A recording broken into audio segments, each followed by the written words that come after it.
What do you like to drink? Me kake son sha? I like fruit juice. Ina son ruwan 'ya'yan itatuwa. Do you drink water often?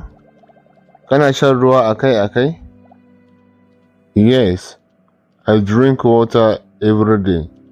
Eh, ina shan ruwa kowace rana. Do you drink soda? Kana shan lemon kwalba? Sometimes, but not every day. Wasu lokutan, amma ba kullum ba. What do you drink in the morning? Me kake sha da safe? I drink tea or milk. Ina shan shayi ko madara. Do you like cold drinks? Kana son abubuwan sha masu sanyi? Yes, I enjoy them in hot weather. Eh, ina jin daɗin su a lokacin zafi. Muna sayar da littafin koyon Turanci da Hausa na waya, mai ɗauke da darussa guda 100 masu sauƙi na koyon harshen Turanci.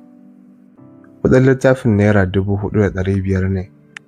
Idan kuka sayi littafin za mu tura muku da littafin ta waya, sannan za mu tura muku da bidiyoyi guda 100 na darussan da suke cikin littafin.